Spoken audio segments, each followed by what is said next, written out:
Olá, queridas e queridos, sejam bem-vindos ao Edam Pod, o podcast do Edam Bank. Não se esqueçam de se inscrever, curtir, comentar e compartilhar. Afinal, o Edam Pod também é para você. Hoje eu terei uma conversa espetacular. É uma amiga de longa data, alguém que eu sempre admirei. Ela é mãe do Paulo, da Maria Júlia. Vocês não sabem o nome dela? Eu vou contar para vocês. Juliana Ramalho. Ju, seja bem-vinda ao Edam Pod. Muito obrigada, que delícia começar com o nome dos meus filhos. É assim, tem que começar homenageando as pessoas que nós amamos. Olha só, Ju, deixa eu te contar. Você já assistiu alguns episódios do Edam Pod? Gostou? Gostei. Que bom. Agora, hoje o espetáculo aqui, o agente ativo é você. A história será sua. Bom, Ju, então olha só, nossa conversa será uma conversa antropológica. Nós vamos falar muito a respeito da sua vida, da sua carreira, seu início, o que te levou a fazer uma transformação fantástica do teu processo de formação e para o que você agrega hoje para a sociedade, porque você está deixando de fato um legado.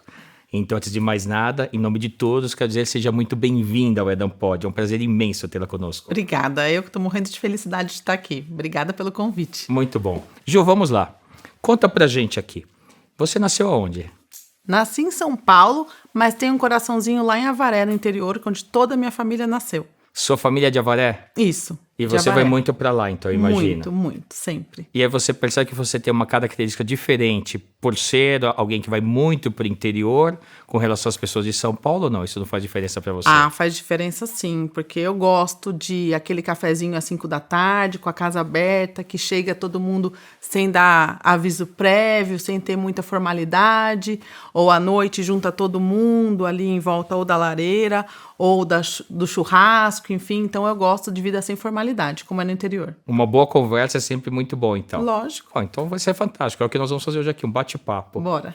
Agora, já me diz uma coisa. Você estudou em São Paulo também? Quer dizer, toda uma formação em São Paulo? Em São Paulo. Daí meus pais vieram pra cá, eu fiz toda a formação em São Paulo. Ah, é? Qual é o nome dos seus pais?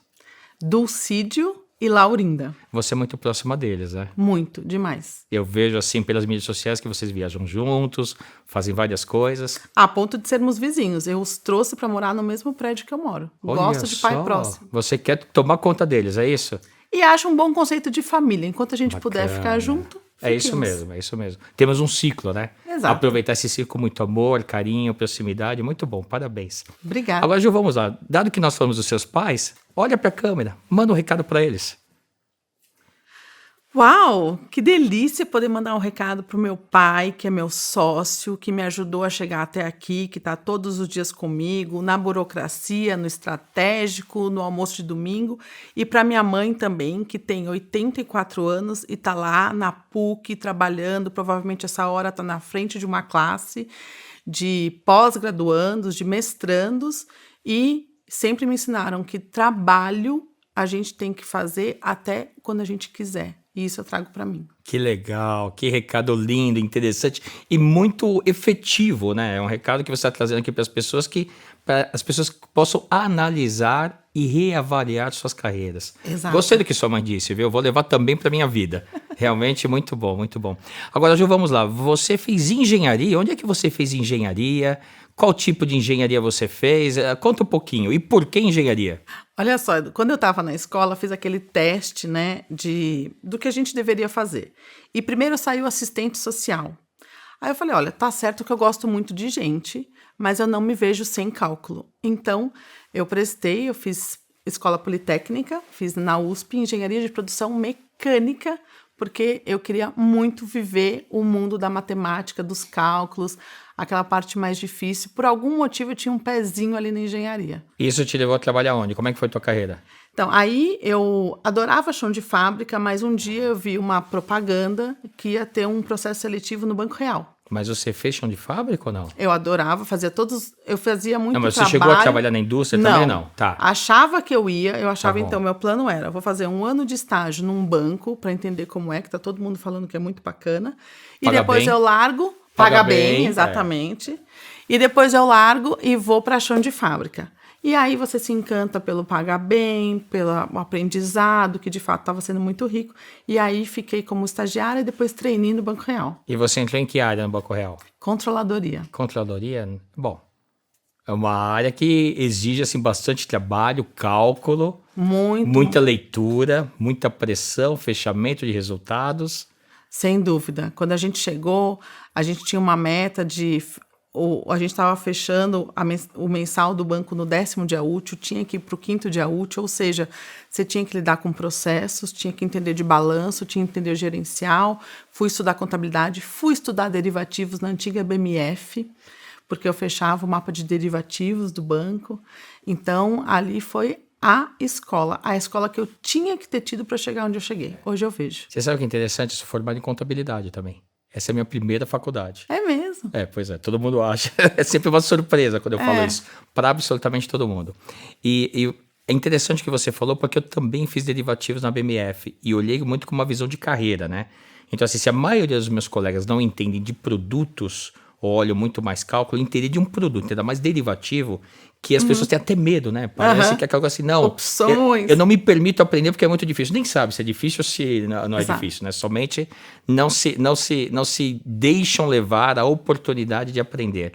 E para mim foi muito importante, porque o fato de ter estudado derivativos, quando veio uma missão internacional para o Brasil, eu era um dos poucos da contabilidade, para não dizer o único, que sabia falar com a turma de fora de derivativos. Olha que interessante. E eu achava uma delícia estar lá nos livros e aquela dificuldade, aquela complexidade, aquilo que me motivava a estudar mais. E aí mas a tua carreira não foi só em controladoria, porque nós nos conhecemos, você atuava em outra área no banco. Conta um pouquinho como é que foi essa trajetória. Primeiro assim, se você gostou da fase de passar por controladoria, acho que esse é o primeiro ponto, e qual foi o teu aprendizado enquanto profissional e pessoa.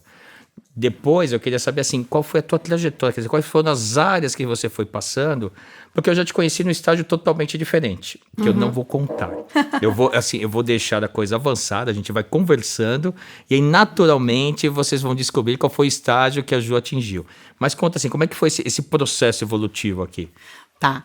Então, eu comecei na controladoria no que eu acho que é muito importante, foi muito bom ter começado, porque a gente aprende de fato o que é um banco.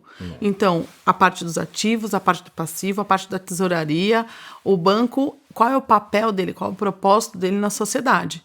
Então, né, o dinheiro da onde vem, o que a gente faz, para quem a gente empresta e toda essa mecânica. Então, para mim foi bem importante. Ju, você agora vai ter que falar uma coisa para o nosso público aqui, ó, para todo mundo. Você falou do papel do banco na sociedade. E não é propaganda, gente. O que eu estou falando aqui é porque, assim, durante os anos de faculdade, eu usava uma frase que eu vou contar ao final, depois do comentário da Ju, e todos os meus colegas davam risada quando eu falava isso. Mas qual que é o papel que um banco tem? O papel do banco, ele é provedor de negócios para a sociedade. Ele cuida de um dinheiro que não deveria estar parado na sua casa e ele pode te prover, inclusive, bem-estar por cuidar do seu dinheiro, que não tem que estar num colchão, então tem toda uma tecnologia, um cuidado para cuidar, e com esse dinheiro ele propaga negócios para a sociedade. Isso aí. Então ele empresta para quem está precisando gerar mais empregos, para quem precisa gerar commodities para nós, para quem precisa fazer o PIB acontecer. Então ele é propulsor de economia. Isso. É como eu vejo, Juliana. Então, eu tinha uma frase, assim, a essência é exatamente a mesma. Mas eu sou mais preguiçoso que você para falar as coisas. Então, eu encurto. Aí eu falava que banco era o integralizador de regiões geoeconômicas. Uau. Onde quem estava numa determinada região era capaz de emprestar dinheiro para quem estava em outra região sem conhecer essa pessoa. E a única entidade capaz de fazer essa transferência de recursos e riquezas sendo cogeradas é uma instituição financeira. Portanto, o banco tem um papel social. Completo. Era isso. Lógico, ele é muito importante na sociedade. Tá vendo só? Aqui, ó, vocês que estudaram comigo faziam chacota quando eu falava isso. Aqui, ó, não sou só eu. Vocês estão vendo agora de quem de fato entende e vocês vão perceber que ela tem muito mais motivos e patente, inclusive, para dizer isso que eu estou falando. Agora conta, depois desse processo que você teve a visão do banco da controladoria, o que aconteceu com a sua carreira? Bom, daí eu passei por tesouraria, eu fui para o corporate, então acho que eu vi a parte, o que era emprestar para grandes empresas, fui para o varejo, que era empréstimo para pessoa física. Que foi quando a gente se conheceu. Acho que foi, ali no varejo. Isso. Então, folha de pagamento, como era, vivi o mundo de varejo. E aí, nesse momento, já tinha completado 6 anos, então eu tinha passado por muitas áreas realmente no banco. Foi quando eu saí para um MBA, fiquei 2 anos fora. Quando que você entrou no banco? Em 2000. 2000. Então você ficou de 2000 a 2006 no banco? Isso. Ju, podia jurar que você ficou mais tempo. Depois eu voltei, né? Ah, será que é por isso, então? Porque eu saí do banco em 2010. Não, eu voltei. Eu fui pra fora, Tá estudei bom. em Colômbia pelo banco, o banco me patrocinou. Bacana isso. Sim. E aí eu voltei em 2008 e daí já tinha trocado para o Santander. O que você fez em Colômbia? Eu fiz MBA. Fiz MBA e foquei toda a minha grade em empreendedorismo. E esse foi o seu trabalho de conclusão de curso? Foi abrir uma empresa. E como que foi estudar fora? Como que era o relacionamento? Era uma classe basicamente de americanos? Tinham pessoas de outros lugares do mundo? Como é que foi essa experiência? Ah, não, é bem internacional, né? Então, o gostoso, eu estava em Nova York, que é uma cidade completamente internacional, e uma classe também muito internacional. Então, eu tenho até hoje contato com pessoas, meus amigos indianos, franceses, espanhóis, americanos. Então, a experiência é válida em todos os aspectos. E mudou a sua essência, a tua maneira de ver o mundo, essa experiência internacional, esse contato com essas pessoas? Ah, muda. Eu acho que primeiro eu vi o mercado americano e tive muita inspiração do que trazer para cá e do que também não trazer. Aí quando você nem tudo é bom, né? Nem tudo é bom, exatamente. Numa classe também eu vi ali meus colegas super estudando para ser investment bankers, seguir uma carreira e tal, e ali também eu vi, puxa, não sei se esse é o meu lado, não sei se esse é o meu propósito. E ao mesmo tempo eu fazia classe que tinha aulas com as histórias do Yunus para a gente entender o que ele estava fazendo no microcrédito, o que era o microcrédito, como aquilo estava nascendo e que diferença podia fazer na sociedade, aquelas pessoas que não tinham acesso aos bancos. E ali eu me encantei por microcrédito também. E fui fazer um estágio, inclusive, no México, numa empresa de microcrédito que ia não chama favela no México, né? Mas é o conceito que a gente tem aqui. A gente ia emprestar para aquelas pequenas tendas que ninguém dava empréstimo, que não sabia fazer cálculo de estoque. A gente entrava lá, ajudava a calcular estoque, entender quanto vendia todo dia. Então, eu posso te dar um empréstimo de tanto, você vai me devolver tanto. Uma coisa, assim, muito inspiradora para mim como pessoa. Dessa sua passagem no México, eu vou te fazer uma pergunta, porque eu tive um colega que fez a mesma coisa. Quando eu trabalhava na França, eu conheci uma pessoa chamada Mathieu Cognac, que o pai dele, que a família realmente Cognac, é realmente do sobrenome do Cognac, a família dele foi quem criou o Cognac, e o pai dele era diplomata. E ele largou tudo, largou o banco e falou assim, eu vou fazer um trabalho social. Na época nós não entendíamos o que ele foi fazer. Ele foi para a Ásia, pegar os países mais pobres da Ásia, e eles emprestavam 5, 10, 15 dólares, coisa que a gente nem imagina, assim, que é um valor super baixo. E ele, quando ele voltou, ele contou para mim que, assim, que esse empréstimo que eles faziam era assim, tinha uma família, eles emprestavam, mas a mãe era responsável pelo empréstimo, não era o pai. Porque eles julgavam que a mãe, que a mulher tinha muito mais responsabilidade em retornar o recurso. Eu falei, mas o que essas pessoas fazem com 5, 10, 15 dólares? Ele falou, eventualmente elas compram um porco para poder engordar e depois vender parte. Compram um colchão. Então são pequenas coisas do dia a dia. E eu queria, assim, eu lembrei dessa experiência dele, eu queria saber se a sua experiência no México foi parecida e se tem esse mesmo princípio.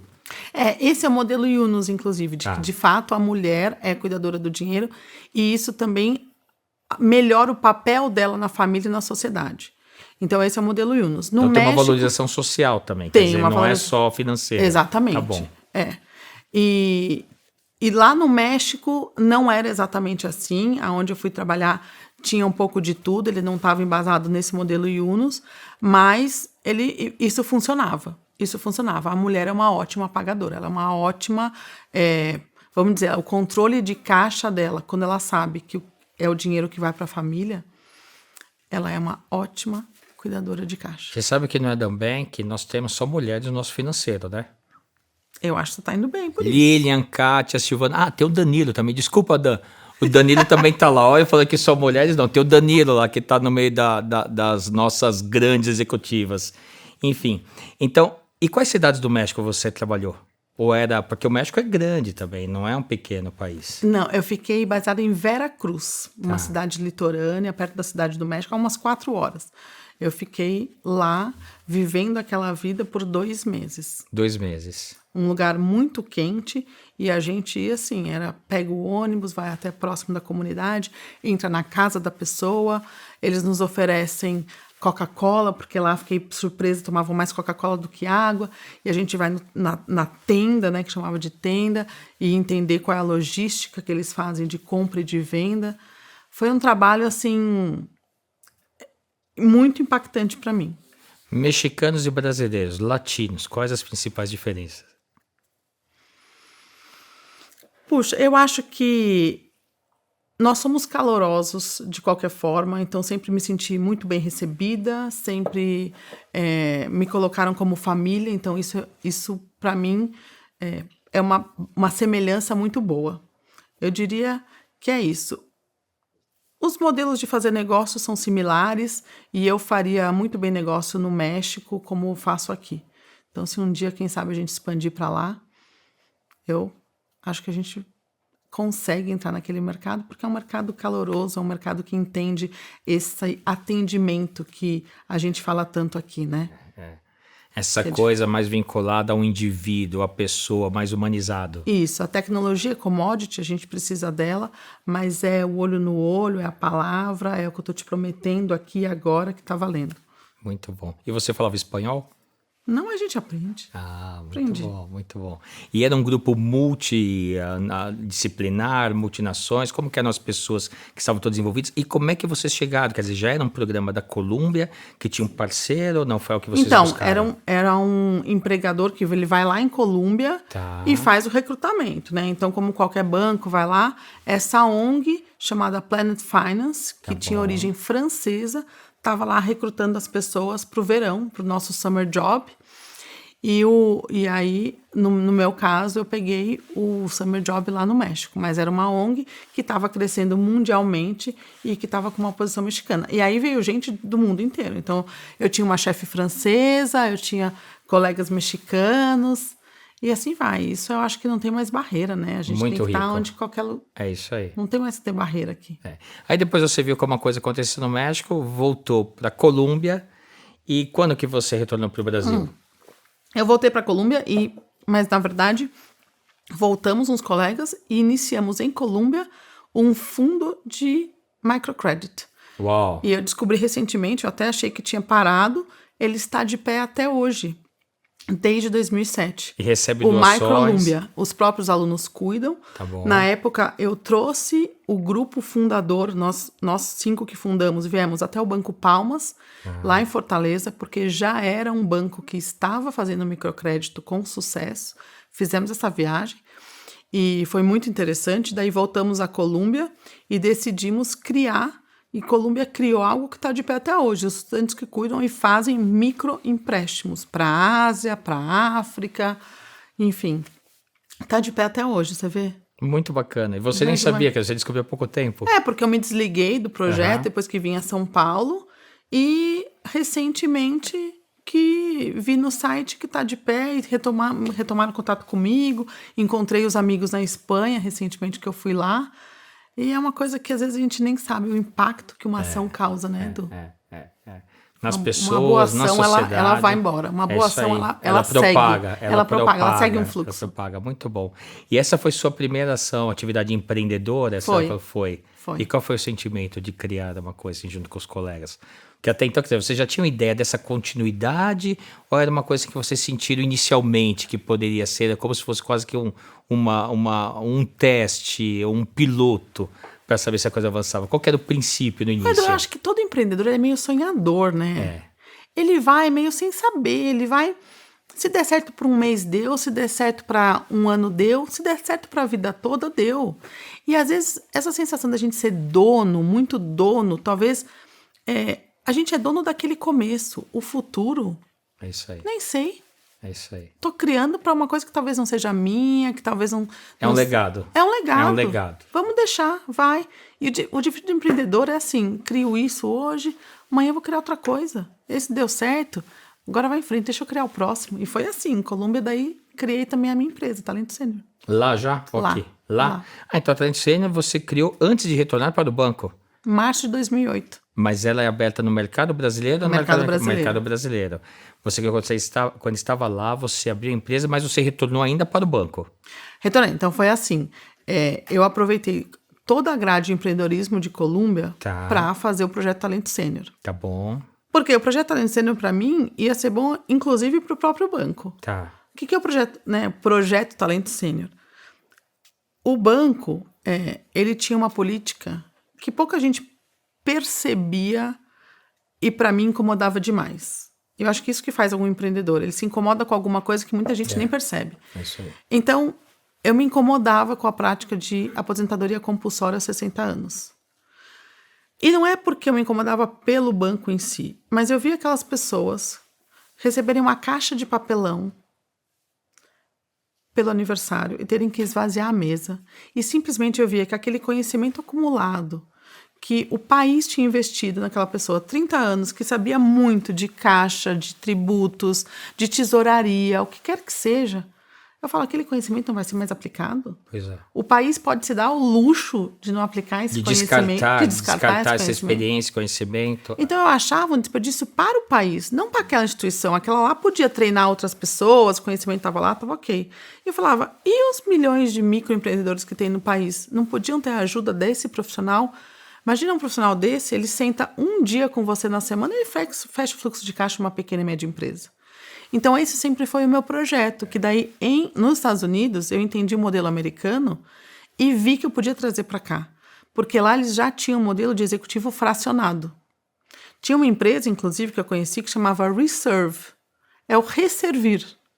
Então, é um executivo que teve uma carreira brilhante, que tem muito conhecimento e que voltava para trabalhar em pequenas e médias. Como um executivo fracionado. Então, de manhã ele é uma empresa, tarde ele é outra. Então, isso para mim, eu falei, tá aí, descobri, é isso que eu vou voltar e vou levar para o mercado brasileiro. Tive alguns erros no trajeto, né? Porque, o que eu fiz, Edu? Eu a Colômbia me ajudou, inclusive me deu um pouquinho de dinheiro para começar, e aí eu tinha que, inclusive, começar a empresa a parte burocrática. Então, um dia, peguei o telefone e pensei, meu pai não vai acreditar em mim, mas eu vou falar, pai, você pode me ajudar a abrir um CNPJ aí? O nome é Talento Sênior e nós vamos trabalhar para colocar as pessoas 50 a mais em empresas pequenas e médias. E eu pensava, meu pai vai me pedir um monte de explicação. Quem sou eu para estar abrindo uma empresa? Eu estava em Nova York, meu pai vai... Filha, me liga daqui a 3 dias que eu já te passo se a empresa está aberta ou não. Pronto. E nesse momento ele virou meu sócio. Porque a empresa, uma semana depois, estava com o CNPJ aberto, meu pai fez toda a burocracia, né? Naquela época, então, a gente já começou juntos, e eu comecei a ligar para grandes empresas, falar, quer me passar as pessoas que você desligou? Porque eu vou tentar recolocá-las no mercado. Isso foi em 2008, 2009, 2008. Março de 2008 comecei. É data boa, março, sabia? O Edam Bank começou em março de 2020. É mesmo? E eu nasci no mês de março. Mês super bom. Eu em fevereiro, vim antes então. Então. Quando de fevereiro? 16. 16. Bom, eu sou do dia 19 de março. Muito bom. Estamos próximos ali de datas, então. Mas, Ju, me diz uma coisa. Então, você começou em 2008 a empresa, Talento correto? Sênior. Talento Sênior. E aí você estava em Colômbia. Foi o ano que você voltou também? Perfeito. Foi o ano que eu voltei e estava naquele momento de transição, porque o banco tinha sido adquirido por outro. Tá bom. Né? Então, até decidir se eu voltava, se não voltava, o que acontecia, eu tive esse prazo e eu falei, bom, eu vou tocar a Talento Sênior, porque para mim é um propósito de vida. Perfeito. Então, quer dizer, você tomou a decisão de não voltar para o banco, ou você tocou em paralelo? Eu toquei em paralelo. Tá bom, não conflitava com o que você fazia. Eu declarei no banco claro, e tudo, mas, na verdade, o que aconteceu? Então, logo que eu voltei, eu percebi que eu tinha um erro estratégico. Qual era? A lei trabalhista de 2008 não permitia o que eu propunha. Essa é a pergunta que eu ia te fazer. Você já quebrou a minha pergunta, mas ótimo. Não, então, pequeno erro estratégico que empreendedores jovens fazem, né? Porque não, na realidade não é isso. Na realidade você vê com uma lógica que agregar o valor para o país. Perfeitamente. Nós é que temos uma consolidação das leis trabalhistas arcaica, antiga, Que não reflete a realidade da sociedade. Perfeito, que foi alterado em 2015. Isso. Mas então o que eu fiz? Quando eu percebi, eu fui bater na porta do Sebrae, porque o Sebrae para mim seria a porta para as pequenas e médias empresas. Então eu até estava lá 1, 2 visitas e eu percebi que não ia dar certo por causa da CLT. Só que numa vez que eu estava dentro do Sebrae, eu fui com a minha melhor amiga. A minha melhor amiga tinha tido um acidente, tinha virado cadeirante. E estava muito informada da lei de cotas. Tá. E ela tinha a ideia de uma empresa chamada Movimento Incluir. E nós juntas, assim, ela já tinha até cliente, Edu, que estava procurando para fazer projetos de inclusão e tudo. E eu, por outro lado, tinha uma empresa aberta, podia emitir nota fiscal, mas não tinha nenhum cliente. E a Carol, lá, sem empresa aberta e uma empresa de recursos humanos, exatamente como a minha. Então, naquele momento, nós decidimos nos unir. A Fusão. Movimento Incluir e Talento Sênior virou Talento Incluir. Nós colocamos um nome fantasia novo. E eu falei, Carol, então seremos sócias, mas eu vou voltar para o banco nessa forma e vou só ficar lá no banco e te apoio aqui para ser sua sócia na Talento Incluir. E assim eu voltei para o banco, fiquei lá, fiz carreira no Santander, acho que a gente se encontrou lá muitas vezes. Por quantos anos depois da... Fui até 2017. Nossa. Então fiquei mais 9 anos. 9 anos, foi bastante. Foi muito mais do bastante. que eu, porque em 2010 eu deixei o banco. Aí fui fazer outras coisas, mas você ficou realmente bastante. Sim, daí lá trabalhei bastante. O banco viu que eu tinha trabalhado em empreendedorismo em Colômbia, então a gente ficou numa área de pessoas jurídicas, porque para trabalhar com pequenos empresários foi muito gostoso, trabalhei bastante junto ao Sebrae, criamos o programa empreendedor lá no banco, então eu estava assim, brilhava o olho, porque eu estava pelos dois lados, né? Eu sabia que o Brasil precisava desse programa. Depois trabalhei muito tempo em CRM, na área de segmentos pessoa física do banco, também aprendi bastante. Quanto que é CRM para o nosso público? CRM é a área Customer Relationship Management, né, que cuida dos dados dos nossos clientes e como aproveitar melhor esses dados, trazendo inteligência para a relação do banco e do cliente. Então, a gente queria colocar inteligência nessa relação. Eu quero oferecer para o Eduardo aqueles produtos que ele precisa, que fazem sentido para ele. Então, tem toda uma lógica por trás de tentar entender o que eu posso oferecer para o Eduardo que seja bom para ele. Não é a venda pela venda. Não é a venda pela venda. Na realidade, você está apoiando com inteligência uma trajetória que, eventualmente, aquele perfil de cliente ele busca. Exatamente. E que serve para qualquer segmento. Qualquer né? negócio. Todos os negócios têm que ter CRM. Muito bom, muito bom.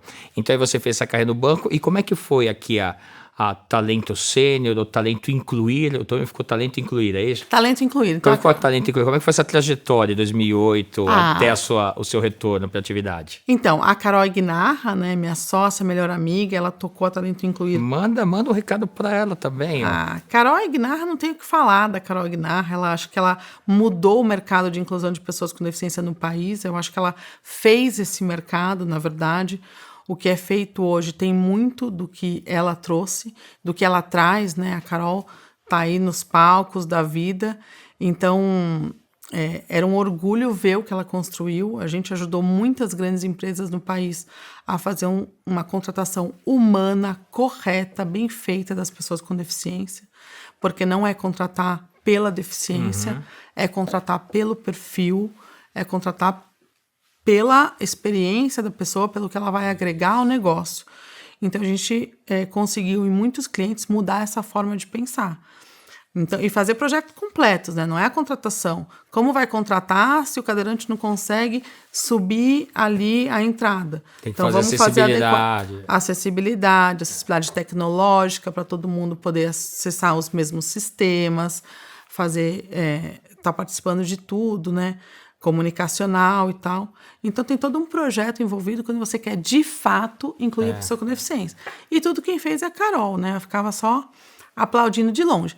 Mas em 2017, a Talento Incluir já estava bem grande, estava ficando grande, e eu tomei a decisão, então, de sair do banco para apoiar a Carol. Meu pai estava lá também ainda. Então, em fazer mais um crescimento na Talento Incluir. Já era uma empresa super bacana e a gente fez planejou uma nova etapa de crescimento, que deu super certo, superou a pandemia.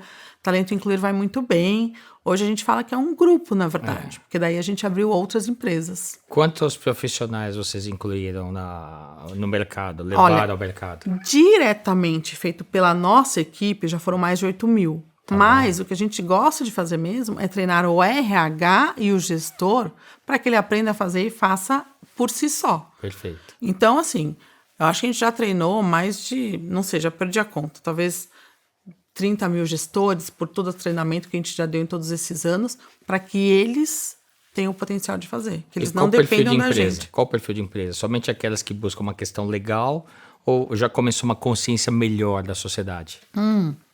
Não, já. A Carol que diz assim, que no começo a gente lutava para o analista de RH abrir a porta para a gente poder falar lá. Hoje o CEO liga e quer fazer a reunião com a Carol porque ele quer entender o que tem. Então a consciência mudou. É uma causa, né? Hoje é uma causa. Na verdade é um entendimento do impacto social que a gente tem por incluir ou não incluir. Tem que entender que houve sim uma exclusão por questões da nossa saúde ser precária, desinformação, logística, falta de acesso à educação. E a tecnologia contribuiu também para facilitar, até certo ponto também a inclusão, né? Não, sem dúvida, isso facilita. O trabalho remoto também abre portas para muita gente, para pessoas com deficiência e para os sêniors também. Sim. Agora, diz para uma coisa, nós vamos segregar a nossa conversa aqui em 2 etapas exatamente no que você falou. Ok. Eu queria entender primeiro do ponto de vista das pessoas com deficiência, se o trabalho de vocês é preparar essas pessoas e levar até as empresas, e se também envolve aqui um processo de discussão com as empresas de um plano de carreira. Porque não é somente gerar um posto de trabalho, quer dizer, é muito mais complexo. É levar essas pessoas até as empresas de uma maneira melhor preparada, mas a empresa também tem que estar preparada para dar as oportunidades, tratar com equidade essas pessoas também aqui na vida do cotidiano, na sua vida corporativa. Conta um pouquinho desse trabalho, como é que vocês fazem isso? A gente fala que o trabalho de inclusão até a gente divide em 4 etapas. Tá. A primeira é conscientizar a liderança de que aquilo não é um cumprimento de cota só pela lei. Perfeito. Existe um papel social, tem que entender porque está fazendo aquilo, tem que entender a forma de contratação. Então, a gente tem um trabalho de aculturamento, vamos dizer assim. Tá bom. A segunda etapa é o recrutamento em si, que ou a gente ensina a empresa a fazer, ou a gente ajuda, ou a gente, se aquilo é um estresse e está difícil para a empresa, a gente faz por ela. A gente pode ajudar, e tem empresa que faz processos de recrutamento muito bacanas, porque faz o recrutamento, depois faz um treinamento, tem soft skills, tem a parte técnica, porque muitas pessoas de fato não tiveram acesso à educação que a gente teve, então precisa de um boas-vindas, um onboarding mais longo. A gente ajuda, é o processo de recrutamento e contratação. Daí, tem que ver se a empresa de fato estava preparada para essa contratação. Então, é o que a gente faz? Acessibilidade arquitetônica, comunicacional, tecnológica. E, por último, é sim o acompanhamento. Porque o que está sendo oferecido em plano de carreira, em chances de crescimento para aquelas pessoas que estão lá, que foram contratadas. Excelente. A gente tem que garantir que elas estão incorporadas de fato e com equidade no time. Qual foi o case de sucesso? Tem sempre, para nós empreendedores, tem sempre um negócio que a gente faz, um momento que ele vira a base para os demais, que você fala, é isso. Qual foi o case de sucesso que vocês falaram, uau, é isso, atingimos o nosso objetivo aqui em plenitude? Olha, a Carol fala com um brilho no olhar de várias empresas. Uma foi a IBM. Eu nem sempre participei ativamente, né, Edu? Porque muita coisa estava no banco quando ela construiu. E a Carol e a equipe maravilhosa que a gente tem de consultores que está no cliente. Mas a IBM foi um caso lá, a gente tinha uma gestora na IBM, chamava Eliane Ranieri, que ela era exigente, a gente aprendeu muito com ela, e isso fez o trabalho ser magnífico. Então, a IBM tem muita coisa boa lá, mas a gente fez coisas muito legais com o Mercado Livre, com a Ambev, com o Gol, com o Bradesco. Então, a gente tem orgulho de muita coisa que a gente fez aí. E de bons clientes que fizeram que entenderam o que era incluir, sabe? É isso. Entenderam de fato, além da cota. Eu tenho um irmão que tem deficiência e eu sei a dificuldade. Meu irmão caçula, nós somos em 4 irmãos, mas dos homens, o caçula, então ele é o terceiro da escala, ele teve paralisia cerebral quando ele nasceu. E aí ele teve dificuldade com as pernas e tal, e nós percebemos assim no início da decisão qual carreira ele seguiria, que ele teve uma visão mais estratégica talvez. Ele foi ser funcionário público. E por que isso? À época, ele não via a iniciativa privada tendo uma sinalização de que ele poderia ter tido uma carreira.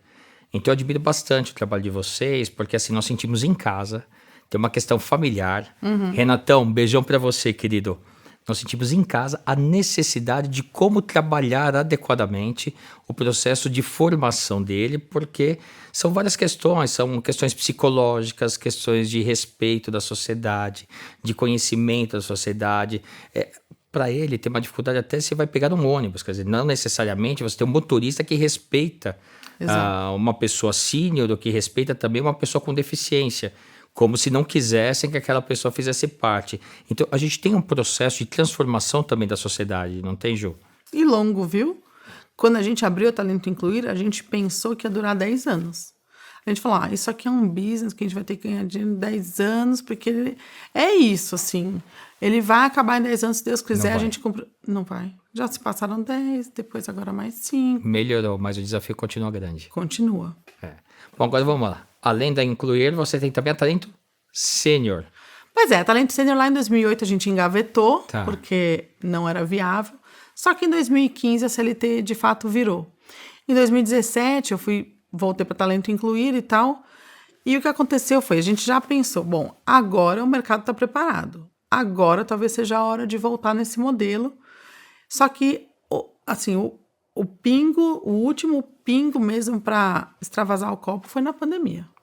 Porque a gente viu, foram as primeiras pessoas que foram impactadas pela pandemia, né? Isso. A questão da idade. E a gente percebeu, não vão retornar ao mercado de trabalho tão fácil. Então, por propósito, eu falei, se tem uma hora para fazer isso, é agora. Já se falava de etarismo, começou a falar de longevidade, coisas que lá em 2008 ninguém nem falava. Então, a gente voltou com a Talento Sênior. Ela foi ao ar em outubro de 2021, tem até uma outra sócia, a Cris Sabag, que fica em Natal, que era formada em etarismo pela FGV. Eu acho que eu cheguei a conhecê-la. Nós chegamos a almoçar juntos e você a apresentou. Ela tava, inclusive, aquele dia estava em São Paulo. Exatamente. E então, por que a gente colocou em outubro de 2021? Porque a gente falou, não dá mais para esperar. E muitas empresas que estão sofrendo também com a pandemia já podem se beneficiar desse talento. Sim. Porque a gente continua com a mesma proposta anterior, o executivo fracionado, o Talent as a Service, que agora se fala. Nós temos o serviço de te colocar um talento que vai ajudar a sua empresa a crescer. E ele pode ser part-time, ele pode ser por um período até que essa ajuda não seja mais necessária, e aí você precisa de uma outra ajuda, então é um outro profissional. Então, é uma contratação que ela tem que ser flexível. Tem. E a gente sabe, né, Edu, no Brasil, quem mais está gerando empregos, quem é? Pequena e a média empresa. É isso aí. 77% do mercado dos empregos estão sendo gerados por elas. Elas ainda respondem por 27% do PIB, mas isso, o futuro vai alterar rapidamente. E o mercado das grandes empresas, elas são as que mais têm acesso a essas tecnologias e elas vão ficar cada vez mais enxutas. Então, eu falei, é agora, nós vamos tirar isso do papel e vamos ver o que vai dar. E tá dando certo, graças a Deus, porque era uma coisa que o país precisava mesmo, né? Hoje a gente vê. E você sabe que assim, no Eden Bank em particular, nós temos, vou dizer para você que 50% do nosso quadro de profissionais fica na faixa etária do talento sênior.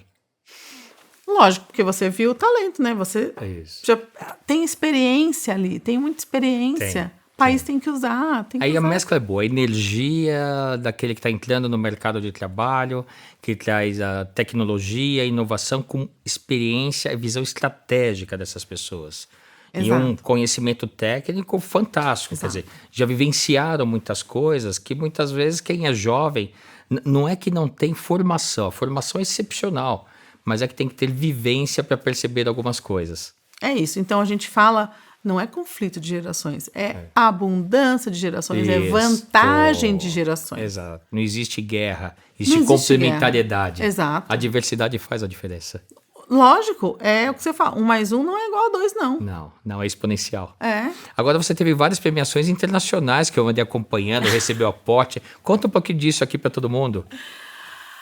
Eu acho que as coisas de fato, quando tem uma energia, quando tem um propósito, é isso que me parece. Quando tem um propósito real, Edu, parece que as coisas fluem, né? Então, a Talento Sênior, hoje ela está numa aceleradora chamada Senior Tech, que ela já busca outras startups voltadas ao mercado da maturidade. Tá bom. Tá? Então, a gente está lá. E foi uma surpresa mesmo, né? A gente ganhou aqui a Fundação Mafre, tem um prêmio de impacto social e tem 3 categorias: saúde, mobilidade e economia sênior. E nós fomos escolhidos aqui no Brasil na categoria economia sênior, então fomos a Madrid, estivemos lá em maio. Eu vi vocês passando pela Espanha, recebendo um prêmio, que orgulho. Eu fiquei muito feliz. Obrigada. Foi de fato uma experiência, a Carol foi comigo lá, meu pai foi comigo lá, a família estava lá, porque é um sinal e para mim também abriu muito a mente a importância do impacto social. Isso. Às vezes me vejo como startup, aquela pressão para o resultado e tal, e por outro lado tem um mundo que é os objetivos da ONU para 2030, nós somos parte disso, nós somos parte do que está acontecendo no mundo. O trabalho 50+, ele faz parte de você trazer autonomia, de você trazer dignidade, trabalho justo e renda para as pessoas. Então foi aí também que eu abri muito a minha mente, porque eu não estava vendo esse lado tão importante. E o mundo inteiro está com a questão da longevidade. A questão da gente estar prolongando a nossa vida vai mudar, está mudando a sociedade, está mudando completamente. Então, tem um conceito novo, Edu, de idade para a gente redefinir a velhice. Porque todos os países assumem que a velhice é a partir de 60, 65, mas tem 2 demógrafos que estão sugerindo que não seja mais a conta assim. Até um certo a idade faz sentido você olhar a data que você nasceu. Mas depois, você tem que olhar a sua data de expectativa de vida. Então, o que eles supõem? Cada país, e aí já tem os estudos para o Brasil, já tem os estudos para todos os países, já está na ONU isso, que cada país tem que olhar a sua expectativa de vida, aí você decresce 15 anos e fala, a velhice, então, neste país, é a partir desta data. Até lá não é velho. Então, o Japão, que tem uma expectativa de vida de 90 anos, tira 15, 75. Lá a data de velhice deve ser a partir de 75. Antes você não pode ser considerado velho. Isso muda a política, isso muda a política pública, isso muda a mente das empresas em fazer aposentadoria compulsória, né? Então, isso é algo que está acontecendo no mundo, que eu não estava enxergando também, estava só focada no Brasil e me abriu muito a mente. E eu acho que vai mudar esse conceito ainda.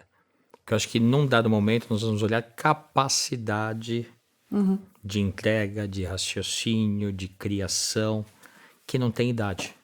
Não tem idade, porque intelectualmente a gente pode ter o pico entre 80 e 90 anos. Se você tiver sempre em movimento, sempre buscando, sempre estudando, não tem por que você parar de aprender, ou porque você... A minha mãe, por exemplo, na pandemia, foi o ano que ela escreveu mais livros. Ela teve um ano, ela escreveu 7 livros, junto com outros coautores, mas ela disse que o pico intelectual dela foi aos 80 anos na pandemia. Que maravilha. E aí, quais livros que ela escreveu? Agora eu fiquei curioso. Porque assim, se eu não perguntar, tem sempre aquelas coisas assim.